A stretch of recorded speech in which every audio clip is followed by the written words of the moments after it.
que si je respire aujourd'hui, c'est pas parce que je suis meilleur que les autres, mais c'est une grâce. Moi j'aime Lingala, mais sans la Lingala, ça s'appelle Ngolou, bien aimé. Ça s'appelle Ngolou, c'est une grâce. Quand j'appelle ce nom Lingala, ça me connecte. Dans ce moment, c'est pour ces offrandes, Seigneur Papa éternel Père des amis, que toi tu as permis, Seigneur Papa, au mon Dieu. Que tu as donné la possibilité, Seigneur Papa, à tes enfants, Seigneur Papa éternel Père des amis, d'apporter, Seigneur. Dis-moi encore, Seigneur Papa éternel Père des amis, pour te bénir, pour t'élever, Seigneur. Pour t'exalter, Seigneur Papa éternel Père des amis. Que si je respire aujourd'hui, c'est pas parce que je suis meilleur que les autres, mais c'est une grâce. Moi j'aime Lingala, mais sans la Lingala, ça s'appelle Ngolou, bien aimé. Ça s'appelle Ngolou, c'est une grâce. Quand j'appelle ce nom Lingala, ça me connecte.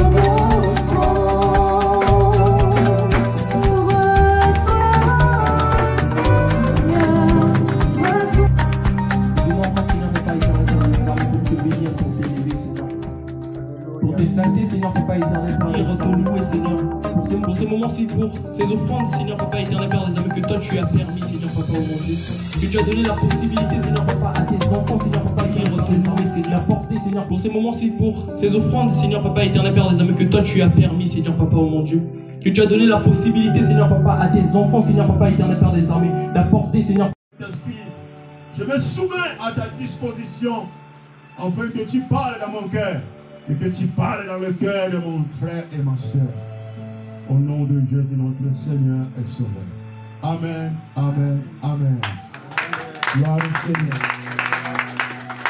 Merci, merci, merci de votre accueil. Mais il me semble que, je ne sais pas si c'est le changement de climat, si c'est comme... On n'a pas dansé. On n'a pas dansé. Il y a un chaos absolu. Qu'est-ce qui se passe?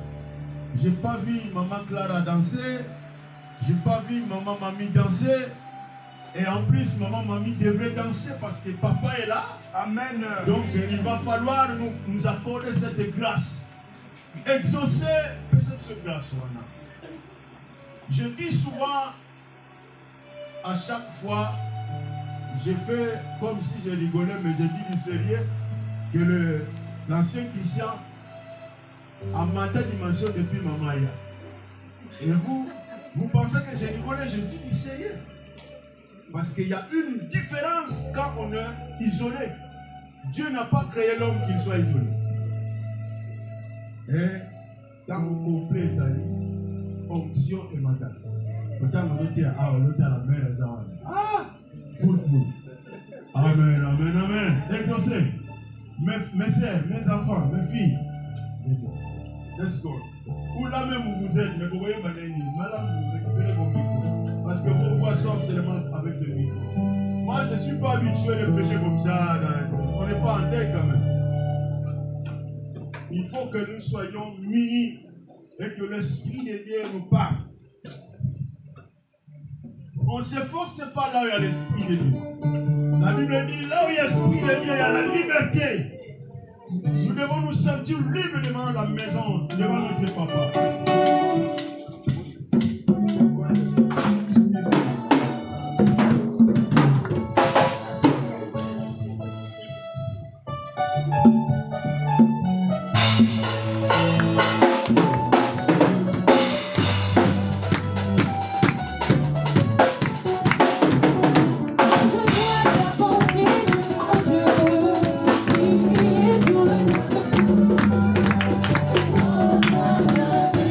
Seigneur.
Alléluia.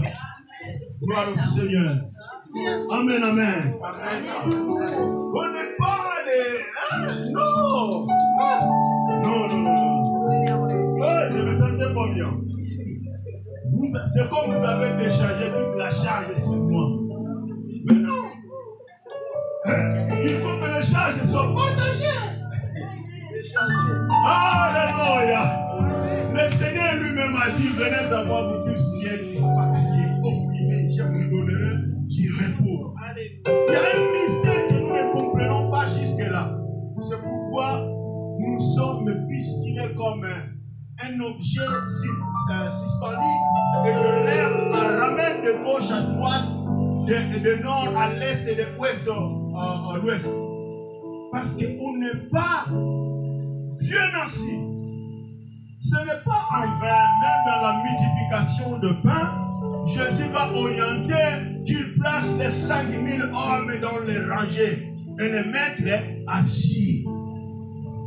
Si on veut recevoir quelque chose et qu'on est debout, même dans nos maisons, quand nous sommes à échanger, nous sommes en train d'échanger, même papa et maman, il faut d'abord observer quelle est l'intention de ton conjoint à qui tu t'adresses.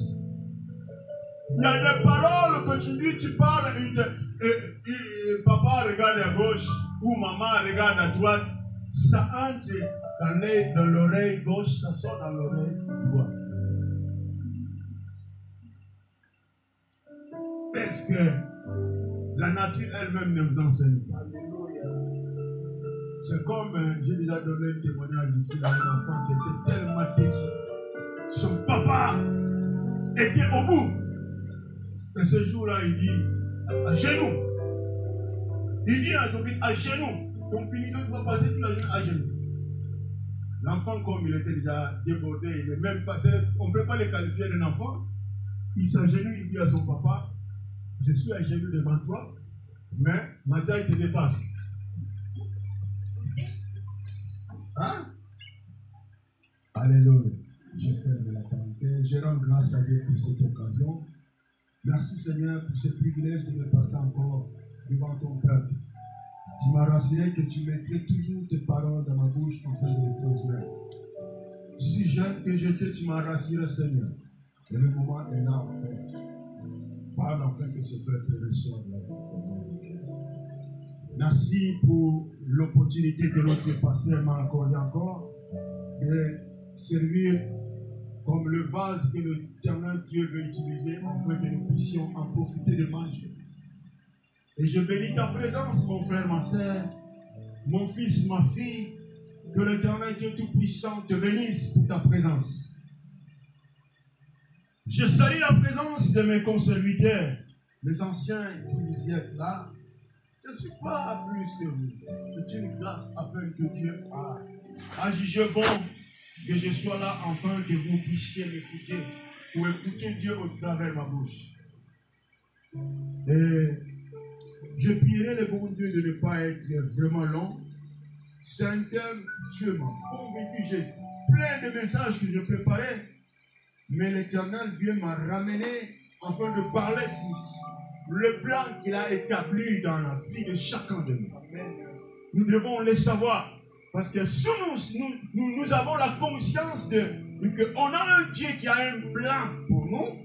Chacun ne serait pas malmené.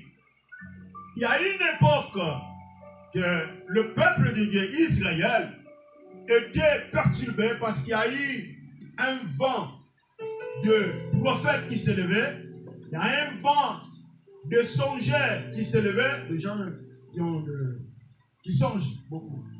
Et les voyants qui se levaient, alors à tourmenter le peuple israélien. Vous allez demeurer à la captivité, vous allez demeurer sous le joug, vous allez demeurer toujours dans le défaite.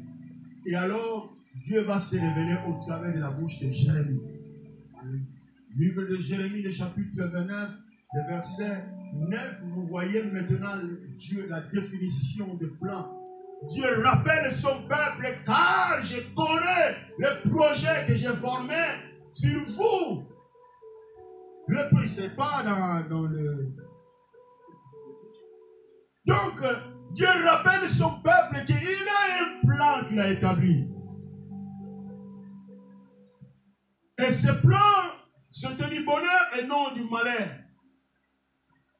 Et cela a ramené, a interpellé la conscience du peuple.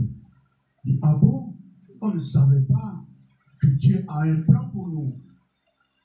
Or que nous avons un Dieu qui a établi un plan. Quand on parle d'un plan, on parle d'un croquis, on parle de maquette, on parle d'un schéma. Oh, voilà, schéma, c'est un mot, un terme que nous maîtrisons bien chez nous là. Parce que vous aussi, vous avez vos mots habituels. Mais nous, un schéma, donc un électricien, avant de faire, il doit d'abord faire le schéma. Ou un croquis. Donc, Dieu a interpellé le peuple pour lui rappeler les plans qu'il avait établis. Parce que le peuple était dans le malheur. Et le peuple commençait déjà à s'habituer de ce malheur. Et dans nos vies présentes, il y en a certains gens qui s'adaptent et qui s'habituent déjà dans le malheur. Ils souffrent, me dit, tout le monde pleure. Hein? Il y a maintenant l'augmentation. C'est le moment que nous traversons. Ils se conforment du malheur qu'ils traversent. Mais quand le peuple a connu que non, ça ne serait pas le plan de Dieu pour nous. Donc, il y a quelqu'un d'autre qui a introduit ce plan dans nos parcours. Parce que dans ce monde, nous sommes tous des pèlerins. Nous sommes des passages. Mais chacun dans son parcours, Dieu a établi un plan pour lui. Alléluia. Je ne sais pas si je parle à un peuple. J'ai le plan encore. Nous sommes tous des pèlerins dans ce monde. Nous sommes dans un parcours, mais plutôt ce parcours a été établi par Dieu lui-même qui nous a mis dans cet exode du monde. Il a établi un plan pour chacun et chacune de nous. Il suffit de comprendre que, or que je suis un pèlerin, je suis dans un voyage, j'ai une destination à atteindre, tu sauras comment poursuivre le chemin qui t'amènera jusqu'au bout de la destination. Et pendant le parcours de son destinée, de ton exode, tu sauras que j'ai quelqu'un qui m'envoie pour y aller à une destination.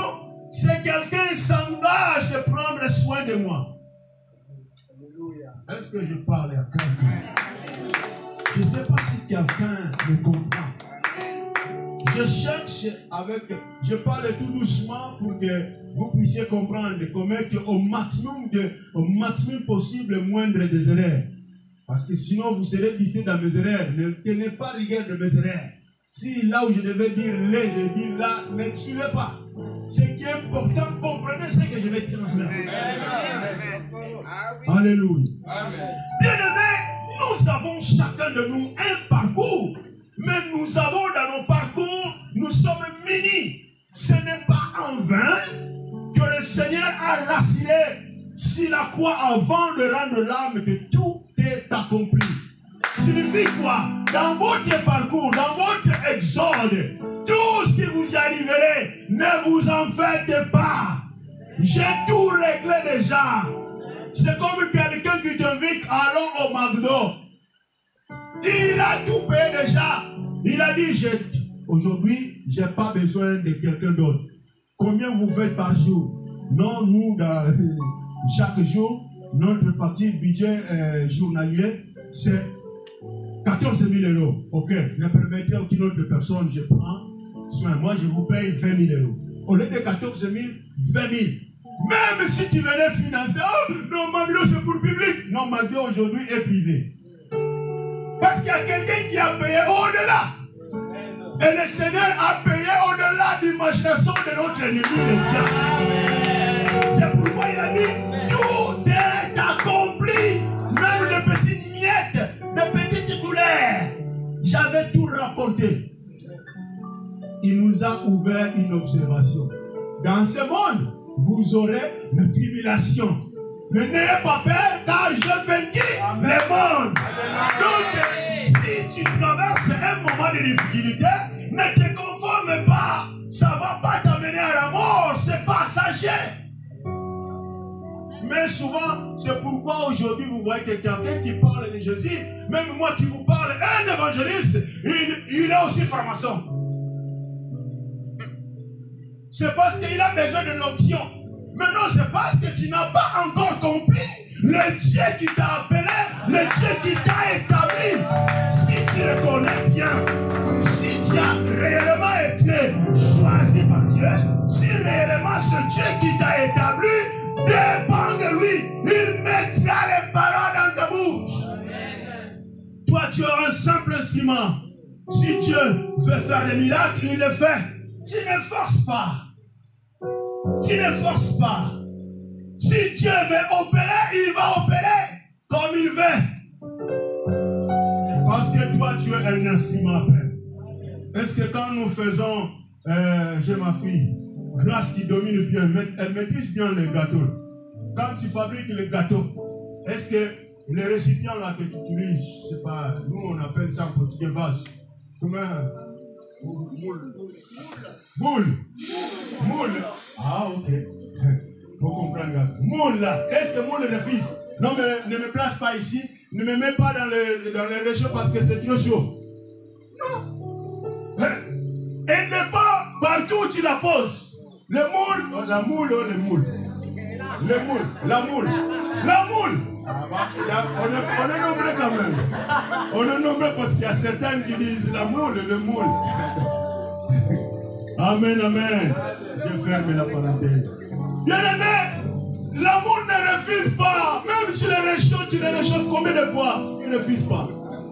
Dans la Bible, il y a des gens qui ont compris qu'ils ne dépendent pas de toi, d'eux-mêmes. C'est pourquoi ils n'ont rien refusé. La Bible dit ils ont réchauffé la fournaille 7 fois. Mais Shadrach, Meshach, Abednego, ils n'ont pas changé d'avis. Ils les ont avertis que vous serez jetés dans la fournaille, réchauffés 7 fois. Ils disent on n'est pas là-bas. C'est vous qui savez, c'est vous qui décidez. Et mais, chose étonnante, quand ils ont été jetés, les gens qui ont jeté Shadrach, Meshach et Abednego sur la fournaille sont morts. Ils sont restés derrière, mais le feu les a consumés. Les gens lancés dans le fournaille, ils circulaient. Ils faisaient le passage de modèle dans le fournaille pendant que les gens qui l'ont jeté sont morts. C'est parce qu'ils ont compris qu'ils sont dans leur parcours, qu'ils ne dépendent pas d'eux-mêmes. Si nos vies, dans notre parcours, bien aimés frères et sœurs, nous comprenons que nous ne dépendons pas de nous. Il y a quelqu'un qui nous a établis, à qui nous dépendons, nous n'allons pas efforcer. Pas seulement nous n'allons pas efforcer, nous n'allons pas comprendre et combattre le succès ou le progrès de l'autre. Et nous n'allons pas seulement combattre, mais nous allons aussi supporter les faiblesses des autres. Il y a 3 choses.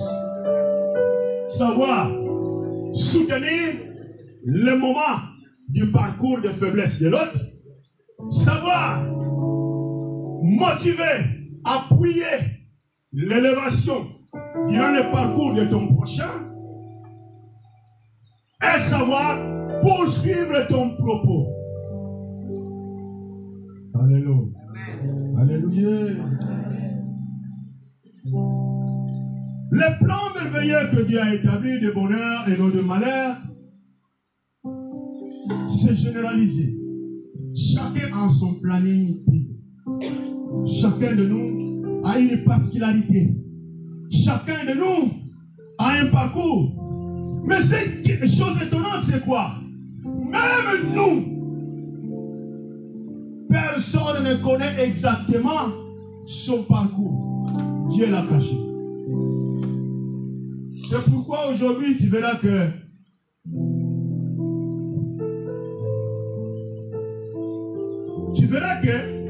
gloire au Seigneur, il y a quand même des gens, nous y arriverons toujours. Alléluia. Donc, il y a toujours dans le parcours, je disais, il y a toujours des gens où, dans la généralité, nous étant les humains, nous ne connaissons pas les plans de Dieu. Dieu l'a caché. Dieu l'a caché.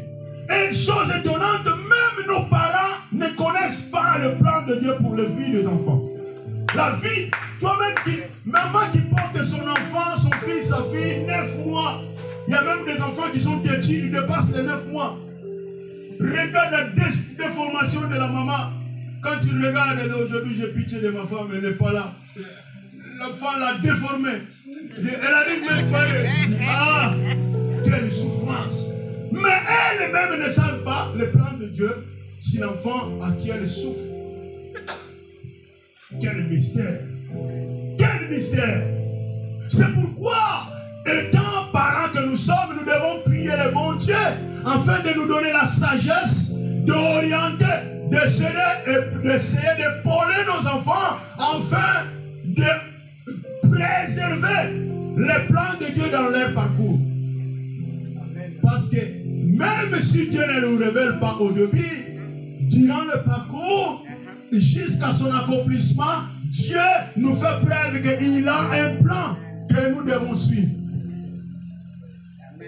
C'est ça qu'on appelle la conviction. Il y a une voix qui nous parle. Et c'est à la base, ces voix se révèlent au travers des actes. Vous verrez qu'un enfant qui aime tout le temps checker sur l'ordinateur, vous commencez déjà à avoir des idées que cet enfant peut-être s'inspire être un ingénieur, un électronicien ou un informaticien, et il peut peut-être, à la longue, il pourra maîtriser les réseaux, il pourra maîtriser quoi que ce soit lié à l'informatique. Un enfant qui, même si dès qu'il se réveille, il prend le ballon. Ah, et cet enfant, il peut s'inspirer à être un demain Messi ou un demain Mbappé demain. Donc, essayez de l'épauler dans son parcours. C'est seulement comme ça des nuances. Oh, si les parents ne sont pas capables de comprendre cela, ça crée la confusion.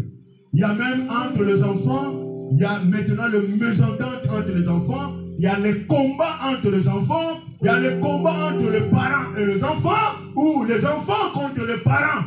C'est parce qu'il n'y a pas une interprétation adéquate par rapport au plan de Dieu qui est dans la personne. Est-ce que je me fais comprendre? Alléluia. Nous allons lire maintenant l'exemple de certaines personnes qui ont vécu la situation que je viens de vous expliquer. C'est du sérieux. Nous sommes censés de prier le bon Dieu qui nous aide afin de comprendre un plan que Dieu trace dans le parcours de ma vie, dans le parcours de la vie de mon épouse, dans le parcours de la vie de mon époux, de mes enfants ou de mes frères, même dans l'église. Les disciples, comme ils ont compris cela, il n'y a eu pas de dispute. Vous verrez que Paul, Jean et Pierre, ils partent ensemble. Ils connaissent les limites de chacun. Ils arrivent dans les portes et ils croisent un film. Ils parlent collectif au début. Il dit, or, argent, nous n'en avons pas. Mais le moment décisif, il dit ce que j'ai. Il exclut l'autre. Mais pourtant que nous sommes allés, parce qu'il savait que la foi de gens est limitée. Il peut douter. Et une fois qu'il doute, l'infirme ne se lèvera pas. Il poursuit son propos, dit, ce que j'ai, je te donne au nom de Jésus, lève-toi. Si nous connaissons le plan de Dieu, les dons de Dieu, les grâces de Dieu qui sont dans la vie de mon proche, celui que Dieu a placé à mon côté, je saurai les soutenir. Et malheur que nous sommes, si tu plantes le rancœur dans ton cœur, toi que Dieu a mis le plan pour le salut des autres, toi que Dieu a mis un plan pour le succès des autres, et que toi tu remplis ton cœur de rancœur, tu remplis ton cœur de haine, de la jalousie, ah, tu te combats toi-même. Tu vas chercher des sorciers partout. Les sorciers de ta vie, c'est toi. C'est pourquoi nous accusons, on n'appelle plus nos parents. Ah non, tu appelles ton parent, même le téléphone, tu balances comme un frère m'a témoigné. Il appelle et il balance le téléphone pour dire les réseaux, je vous rappelle plus tard. Ah, frère, réponds-toi. Tu te rends sorcier de ta vie toi-même. Parce que, ils comptent que non, nous avons quelques, vous voyez l'idéologie. Mes enfants, mes filles, vous qui êtes nés ici, vous ne connaissez pas la réalité de là. Je vous dis que quand quelqu'un réussit de venir ici, la famille compte déjà qu'on a quelqu'un, n'importe où. Il peut soulager. Donc c'est pourquoi vous voyez que nous ici, là, on joue toujours. Là. Nous nous confions à vous, nos enfants qui êtes nés ici, pour essayer d'avancer pendant que nous souffrons des problèmes de dos. Douleur partout parce que les travaux que nous faisons, ça ne correspond pas à nos âges déjà. On vient ici déjà âge avancé et puis va soulever. Va faire ça. Ah, c'est pas facile.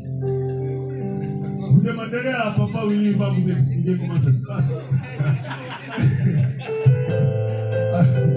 Amen, amen. Amen, amen. Lisons la parole du Seigneur. Genèse, chapitre. Mais je pense que nous n'allons pas tout lire. Chapitre 37. Nous allons commencer au verset 12. Parce que du chapitre 5 au verset 11, c'est là où Joseph, un fameux Joseph, faisait le rêve qu'il révélait à ses familles. Nous n'allons pas en parler. Nous allons commencer le verset 12. Là où les frères, les lecteurs, vous pouvez nous aider, vous qui êtes un peu rapide pour la lecture. Nous lisons la parole du Seigneur. Genèse 37 à partir du verset 12. les frères de Joseph étant allés à Sichem pour faire paître le troupeau de leur père, Israël dit à Joseph, tes frères ne font-ils pas paître le troupeau à Sichem? Viens, je vais t'envoyer vers eux. Et il répondit, nous voici. Israël lui dit, va, je te prie, et vois si tes frères sont en bonne santé, et si le troupeau est en bon état, et tu m'en rapporteras des nouvelles. Il envoya ainsi de la vallée d'Hébron, et Joseph alla à Sichem. Un homme le rencontra comme il irait dans le champ, il le questionna en disant, que cherches-tu? Joseph répondit, je cherche mes frères, dis-moi le troupeau où ils s'appellent leur troupeau. Et l'homme dit, ils sont partis d'ici, car je les ai entendus dire, allons à Dothan.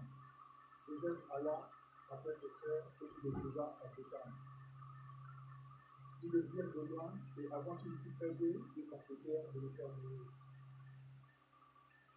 Ils se dirent l'un à l'autre, voici le faiseur du songe qui arrive. Venez maintenant, tuons-le, et jetons-le dans une des citernes. Nous dirons qu'une bête féroce l'a dévoré, et nous verrons ce que deviendront ces songes. Ruben entendit cela, et il le délivra de leurs mains. Il dit, ne lui pourtant pas la vie. Ruben leur dit, ne répandez point de sang, jetez-le dans cette citerne qui est au désert, et ne mettez pas la main sur lui. Il avait des seins et le délivrer de leurs mains pour le faire retourner vers son père. Lorsque Joseph fut arrivé auprès de ses frères, ils le dépouillèrent de sa tunique, de la tunique de plusieurs couleurs qu'il avait sur lui. Ils le prirent et le jetèrent dans la citerne. Cette citerne était vide, il n'y avait point d'eau. Ils s'assirent ensuite pour manger. Ayant levé les yeux, ils virent une caravane d'Ismaélites venant de Galade.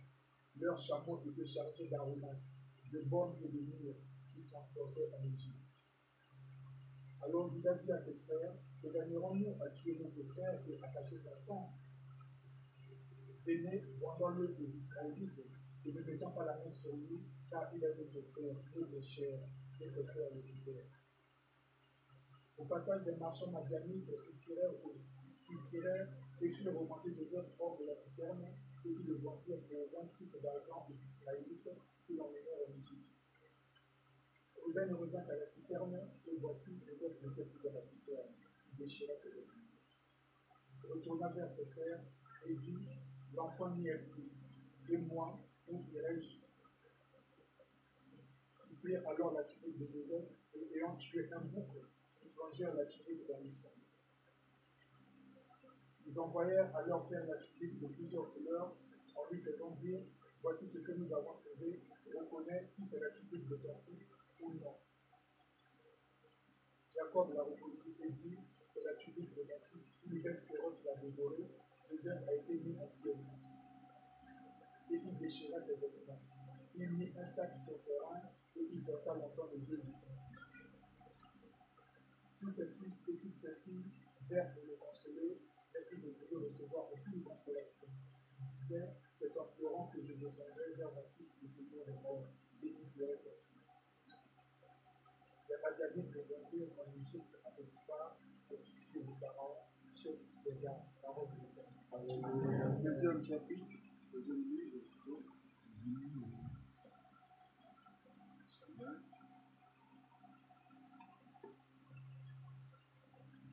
Il arriva à des parcs de brebis qui étaient près du chemin, et là se trouvait une caverne où il entra pour se couvrir les pieds. David et ses gens étaient au fond de la caverne. Les gens de David lui dirent, voici le jour où l'Éternel te dit, je livre ton ennemi entre tes mains. Quel de ton bon te semblera?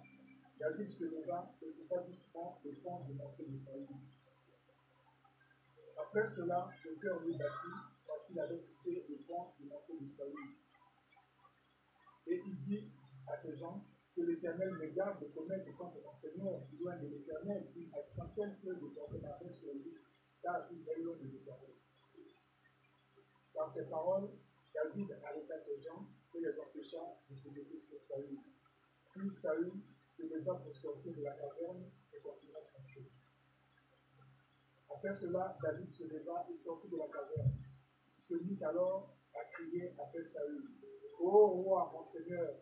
Saül regarda derrière lui et David s'inclina le visage vers terre et se prosterna. David dit à Saül, pourquoi écoutes-tu les propos des gens qui disent, voici, David cherche ton malheur. Tu vois maintenant de tes propres yeux que l'Éternel t'avait livré aujourd'hui entre mes mains dans la caverne. On m'excitait à te tuer, mais j'étais épargné. Et j'ai dit, je ne porterai pas la main sur mon Seigneur, car il est loin de l'Éternel. Voici mon Père, vois donc le pan de ton manteau dans ma main. Puisque j'ai coupé le pan de ton manteau et que je ne t'ai pas tué, sache et reconnais qu'il n'y a dans ma conduite ni méchanceté ni révolte, et que je n'ai point péché contre toi. Et toi, tu me blesses des embûches pour ôter la vie. L'Éternel sera juge entre moi et toi, et l'Éternel me vengera de toi, mais je ne porterai point la main sur toi. Parole de l'Éternel. Alléluia. Gloire au Seigneur, gloire au Seigneur, gloire au Seigneur. Est-ce qu'on peut acclamer fortement cette parole? Acclamons pour la parole de notre Seigneur. Gloire au Seigneur. Nous venons de suivre le tir de deux entités que nous connaissons et nous maîtrisons très bien dans la Bible, Joseph et David. Vraiment, ces deux entités, il nous suffirait bien en parler dans un séminaire. Mais dans un message comme ça, c'est difficile. Je vais essayer d'être bref, au maximum possible, afin de tirer les leçons lesquelles Dieu a mis dans mon cœur afin de partager.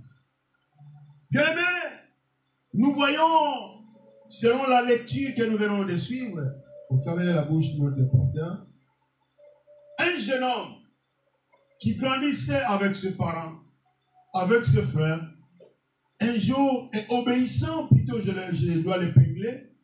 Un jour, son papa juge bon que Joseph aille amener la nourriture auprès de ses frères qui étaient au champ.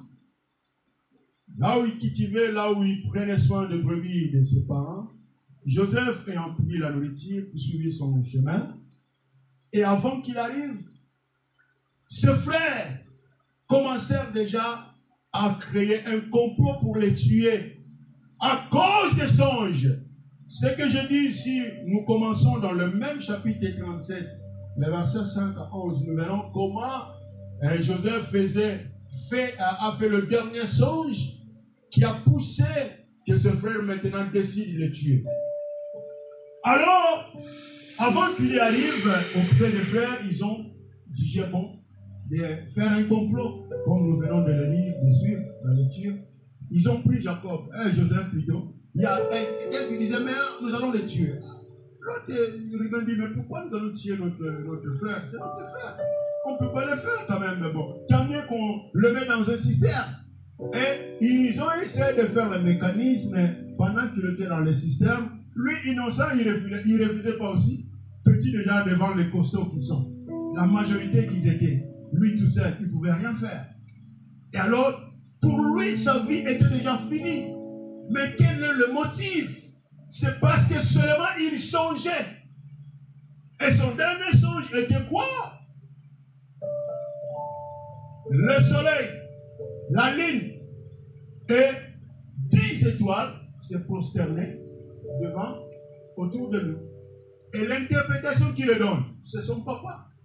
C'est ce que je dis au préalable, que même les parents qui ont les enfants, nous ne connaissons pas le plan de Dieu dans la vie de nos enfants. Parce que si Jacob connaissait le plan de Dieu pour son fils Joseph, il n'aurait pas interprété ce songe devant ses frères, sachant que s'il connaissait aussi le plan de Dieu dans tous ses enfants, il aurait savoir déjà que ses enfants, les aînés, avaient déjà un mauvais cœur, un mauvais regard envers leurs frères. Donc je ne peux plus augmenter encore les rancœurs. Il n'aurait pas les raconter. Et c'est papa qui interprète le songe en disant, donc, le soleil, c'est moi ton papa. La lune, c'est ta maman. Et les étoiles sont tes frères. Qui allons se prosterner devant toi, un mignon comme toi, un bébé. C'est quoi ça? Tu es malade ou quoi? Il y a quelque chose qui ne va pas, il faut un pistillat. Si c'était à ce monde développé, entre guillemets. Ah, cherchons un psychiatre parce qu'il y a quelque chose qui ne va pas à cet enfant. Ils disent que nous irons nous procéder devant lui. Un bébé qui ne sait même pas encore se défendre, il ne sait même rien du tout. Bien-aimé, mais c'est typique. Comme le papa ne savait pas le plan de Dieu pour son enfant, il le dévoile devant ses frères. Et ses frères qui l'haïssent, la Bible dit, ils les haïssent encore davantage. Et quand ils ont eu l'opportunité, pour eux c'était une opportunité. Parce qu'ils ne savaient pas que c'est Joseph même, c'est lui qui serait le sauveur de leur famille. Ils ne savaient pas.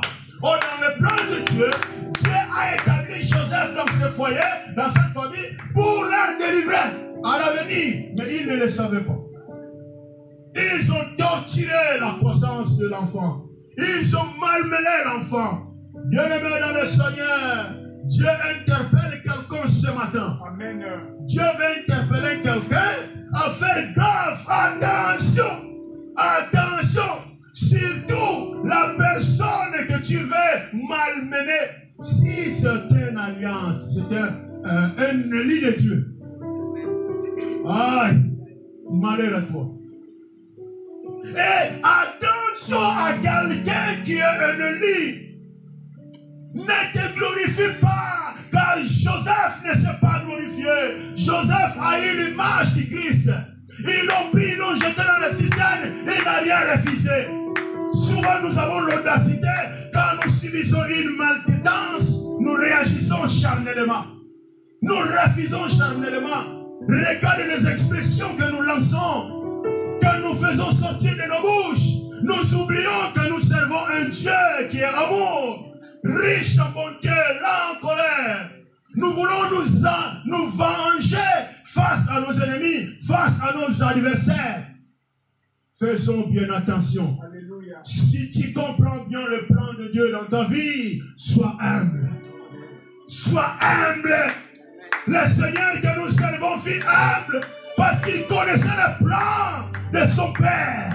C'est lui-même qui a répondu, Père, me voici, envoie-moi. Quand le Seigneur cherchait, qui enverrai-je? Qui enverrai-je? Qui a dit de recevoir le livre et ouvrir ce sceau? Il n'y a une personne dans le ciel, si la terre est sous la terre. Mais lui-même a dit, me voici, envoie-moi.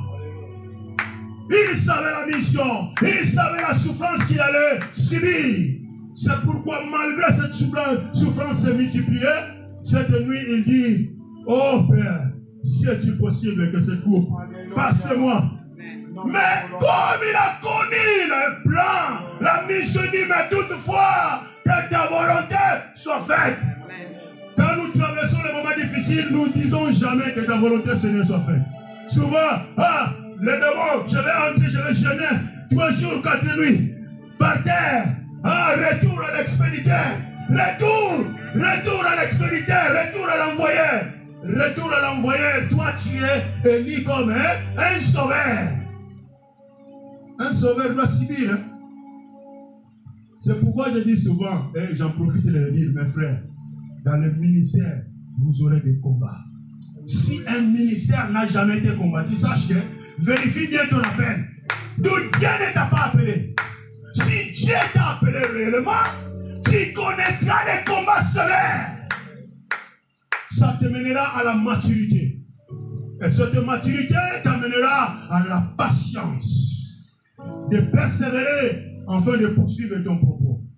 Jusqu'au bout, frère Patrice l'a chanté. Jusqu'au bout, je vais te suivre dans les bons et mauvais jours. Nous devons savoir que dans le parcours, il y a des bons et des mauvais jours. Et nous devons toujours demeurer parce que nous avons un propos. Nous devons poursuivre notre propos. L'objectif, c'est d'atteindre le Canaan. Tant que je n'arrive pas au Canaan, je ne cesse pas. Et l'objectif de Joseph était d'atteindre l'Égypte. Tant que je ne suis pas en Égypte, je ne peux pas lâcher. Bien-aimés, nous devons aimer ceux qui combattent le ministère. Évangélistes, anciens, pasteurs, les anciens. Il y a des évangélistes que Dieu élève ici, là. Des femmes, servantes de l'évangile. Sache-le bien. Aimez les gens qui combattent vos ministères. Aimez-les. Je reprends. Aimez les gens qui veulent combattre votre ministère. Aimez-les. Parce que ces gens-là vont contribuer enfin de pousser le plus vite possible à l'accomplissement du plan de Dieu. Si les frères de Joseph n'avaient pas vendu Joseph n'aurait pas arrivé plus rapidement possible en Égypte. Et qu'est-ce qui s'est passé? Le retard de l'arrivée de Joseph en Égypte aurait retardé. Il y en a certains qui allaient mourir sur la famille, dans sa famille. Parce qu'après le déplacement de Joseph en Égypte, Joseph a continué le même plan que Dieu a placé pour lui. Le même don qu'il avait en lui. N'envisagez pas le don qu'il y a sur ta sœur. S'il a le don de prophétie, de prophétie, soutenez-la. Soutenez-le. Joseph n'avait aucun soutien. Et ça continue. Hein? Il arrive chez Potiphar. Les songes ont continué. Oh! Mais comme il connaissait le plan de Dieu, il a demeuré à la crainte du Seigneur. Servante et serviteur en Seigneur, enfant de Dieu, fils de Dieu, craignons l'Éternel. Même si nous parcourons un problème sérieux, ne suivez pas les ondits des gens. Toi, demeure avec une union stricte avec ton Dieu. Maintenez ta relation intime, ton intimité avec Dieu. Joseph l'a maintenu. Malgré la tentation de la femme de Potiphar, il a jugé bon de sauter par la fenêtre, écraser, même casser les bras ou les doigts ou les dents, faire tomber ses dents, mais échapper. Même dans la conscience psychologiquement ou intelligemment, sachant que si déjà ton manteau reste dans la chambre de Potiphar, c'est l'épreuve. C'est l'épreuve. Mais sa conscience était tranquille. Amen. Parce que lui savait ce que les gens disent de moi. Ce n'est pas ce que Dieu dit de moi. Nous nous inquiétons souvent de ce que les gens disent. Mais pourquoi pas nous inquiéter de ce que Dieu dit de moi? Moi, Timothée, vous pouvez parler de tout, recevoir des témoignages de tout. Mais moi, j'ai besoin de préserver les témoignages que j'ai. Moi et mon Dieu. Amen. C'est ce qui est important. Le reste, je ne suis pas là-bas. Je me déterminerai. Poursuivez mon propos. Dans la prison, il se retrouve. Les mêmes dons que Dieu a mis en lui, c'est ce qui le fait sortir de la prison. Il songe. Le roi a songé 7 veaux costauds. Les petits, les maigres ont consommé ceux qui avaient la bonne santé. Mais impossible. Déjà, même quand les combats, nous voyons les combats, prenons, on ne parle même pas de Goliath et David. On ne parle pas parce qu'on n'était pas là. Mais c'est que nous regardons même dans nos vies quotidiennes. Hein? La Russie et l'Ukraine. La Russie et l'Ukraine. Un costaud comme la Russie et l'Ukraine. L'exemple est là. Bien aimé, on ne va pas argumenter. Personne même ne comptait que l'Ukraine aurait résisté jusqu'au jour. On savait déjà que si la Russie commence à attaquer les jours suivants, il a tué l'Ukraine. Pour moi, selon moi. Bien aimé, Joseph était pour lui calme. Il connaissait bien les plans de Dieu. Il a dit que ni face à ses frères, ni face à la femme de Potiphar, va en prison. D'accord, j'y vais. Il est parti pour lui en prison. Mais nous, quand c'est le problème déjà, si tous les gens s'inquiètent quand ils écoutent, pasteur le sait. Pasteur le sait. Ah non, que tu existes. Je ne vais plus à l'église parce que pasteur le savent. Pasteur le savent. Pasteur est limité. Pasteur n'est pas omniscient. Pasteur n'est pas omnipotent. Pasteur ne te jugera jamais. Lui aussi, il espère son jugement. Un jour, il va se présenter tel que toi. Mais préserve ta position. Comme chante de mes filles. Quelle est ta position? Oh, toi, ma sœur. C'est pour pourquoi je disais tantôt le jour de l'enseignement de baptême, ce n'est pas le chanter. On peut chanter, mais c'est vivre qui est important. Bien aimé, ils l'ont pris en sortant de la prison. Quelqu'un qui vient de la prison, directement, Premier ministre. Et les gens qui refusaient que, nous allons nous prosterner devant toi, mais toi tu es malade. Même son papa. Si nous lisons Genèse le chapitre 5, 50, l'accomplissement. Est-ce qu'on peut le lire? Genèse chapitre 50, le verset 5 à 8. Non, 15 avant. L'accomplissement. Quand les frères de Joseph vinrent, que leur père était mort, ils dirent, si Joseph nous peinait en haine et nous rendait tout le mal que nous lui avons fait, et ils firent dire à Joseph, ton père a donné cet ordre avant de mourir, vous parlerez ainsi à Joseph, oh, pardonne le crime de tes frères et leurs péchés, car ils t'ont fait du mal. Pardonne maintenant le péché des serviteurs du Dieu de ton père. Joseph pleura en entendant ces paroles. Ses frères vinrent eux-mêmes se prosterner devant lui et ils dirent, ses frères vinrent eux-mêmes se prosterner devant lui et ses frères viennent prosterner eux-mêmes se prosterner devant lui. Et qu'ils refusaient au préalable. Ses frères vinrent eux-mêmes se prosterner. C'est pas Joseph qui a demandé. Et il dit, c'est pas lui qui a dit venez se prosterner. Nous sommes des serviteurs. Est-ce que lui a demandé des serviteurs? Nous sommes des serviteurs. Est-ce que Joseph avait besoin des serviteurs? Nous sommes des serviteurs. Alléluia. Alléluia. Nous sommes des serviteurs. Bien-aimé dans le Seigneur, aujourd'hui tu peux refuser. Joseph leur dit, soyez sans crainte, car je suis à la place de Dieu. Alléluia. Vous aviez médité de me faire du mal, mais le Seigneur en bien, changeant bien. Ce qui arrive aujourd'hui pour sauver la vie à un peuple nombreux. Pour sauver la vie à un peuple nombreux.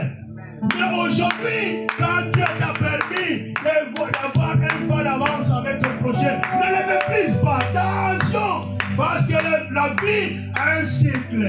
Ça circule. Aujourd'hui, tu es au top. Demain, tu seras en bas.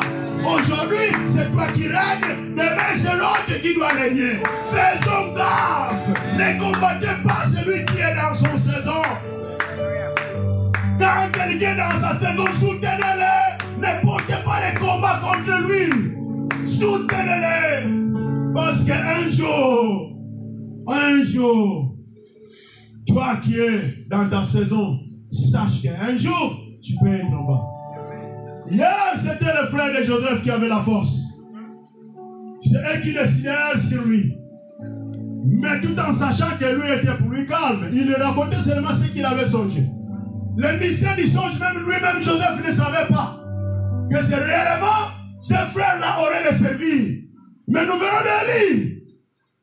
C'est eux-mêmes qui demandent, non, nous serons tes serviteurs.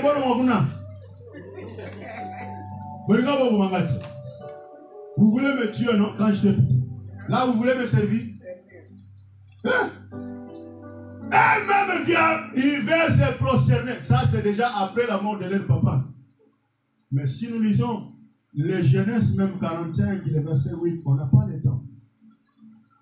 Nous verrons le pourquoi Joseph a été vendu par ses frères.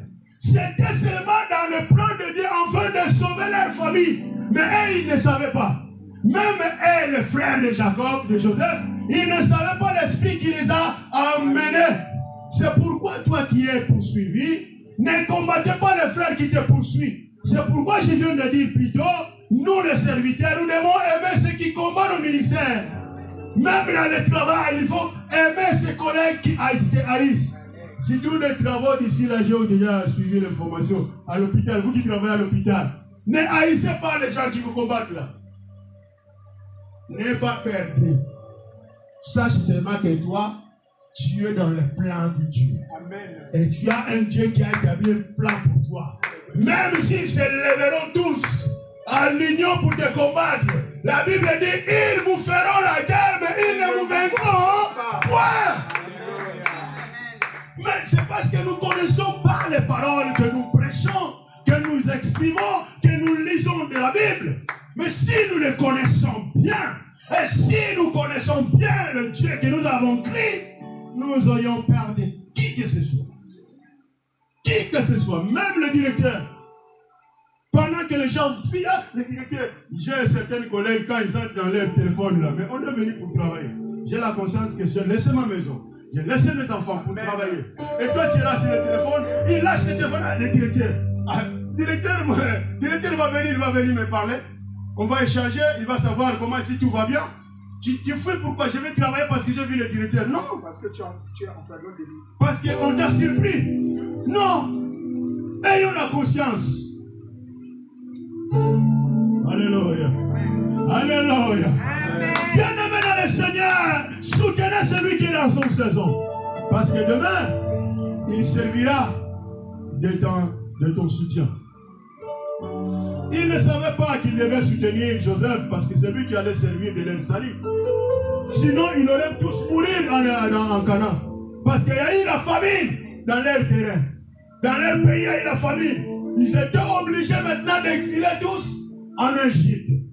Et quand ils sont arrivés là, ils ont su que les petits qu'ils allaient tuer, c'est lui qui est devenu maintenant premier ministre en Égypte. C'est un séminaire qui je devais décortiquer de bas en bas. Comment Joseph déjà a... C'est Joseph qui les a compris. Hein. Ils l'ont vendu, ils ont oublié. Mais Joseph, quand il les a vus, oh Ruben, oh Simeon, oh c'est pourquoi quand là on vient de lire là, oubliez, non, ton papa avait orienté d'oublier nos fautes. Hein? Vous allez prier la responsabilité au monde. Quand il était vivant, vous n'avez pas dit ça. Pourquoi? Vous allez profiter de dire, dès qu'ils sont arrivés, ils allaient profiter de dire, ah, notre frère, papa est présent, pardonne-nous.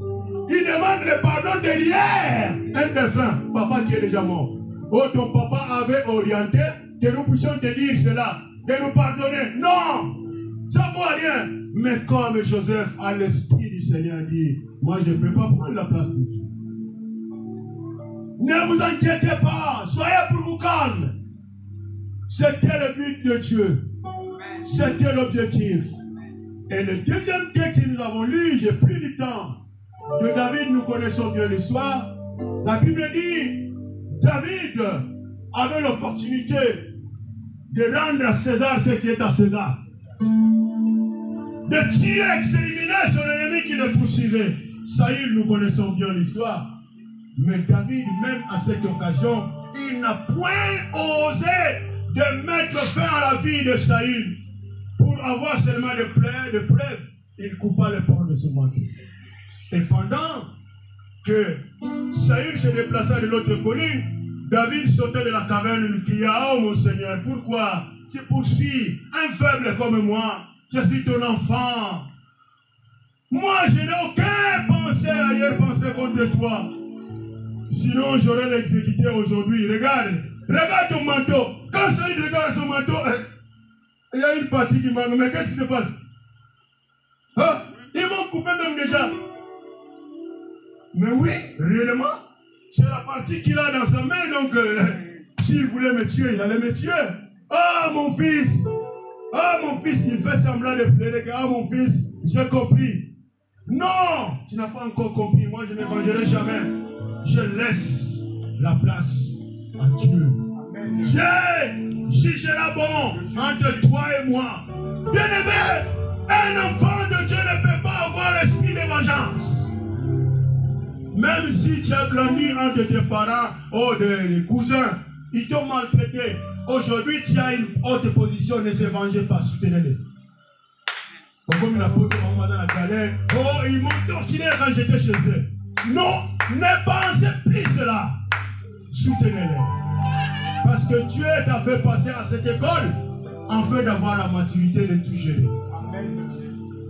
David a passé à cette école afin d'avoir la maturité de tout gérer. C'est pourquoi quand vous lisez 1 Samuel le chapitre 18, vous verrez maintenant la descendance de Saül au travers de son fils Jonathan.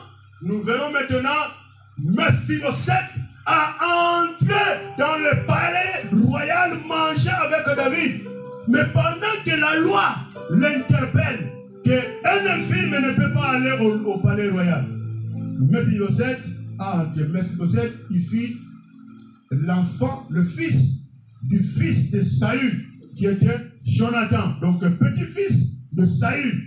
Mais Saül qui a tout exécuté à David, David n'a pas suivi cela, parce que nous lisons au début de ce chapitre 18, 1 Samuel 18, la Bible dit, le cœur de Jonathan a aimé David, et son âme a aimé David tel qu'à lui-même. Donc Jonathan portait un vrai amour en face à David. David, même si Jonathan est mort, Saül est mort, il a demandé, il a pris quelqu'un à la descendance de Saül que je peux faire du bien. Ils ont cherché un infirme déjà abandonné. Il marchait maintenant sous ses pieds. Ils l'ont récupéré de l'Odebar, là où ils l'ont jeté, l'Odebar sans espoir. Ramène-moi cela. Mais il ne peut pas entrer parce qu'il est infirme. Selon la loi interdite. Je n'ai pas besoin de votre loi. Ramène-moi. Il faut que je rétribue le bien que son papa m'avait fait. Toi qui oublies le bien que les gens t'ont fait. Parce que tu es dans une autre position. Regarde les conséquences qui arrivent. Il y a des conséquences. Le bien que nous faisons aujourd'hui, on peut ne pas les reporter. Mais nos enfants, nos arrière-enfants, les récolteront. Fais du bien. Ne cessez pas de faire du bien. C'est pourquoi la Bible finit à dire que celui qui sait faire du bien, continue à faire. Et celui qui ne sait pas faire, continue à faire. Parce qu'il y a des résultats. Ça, c'est la fin de la Bible. La révélation. Alléluia. Et Dieu vous bénisse.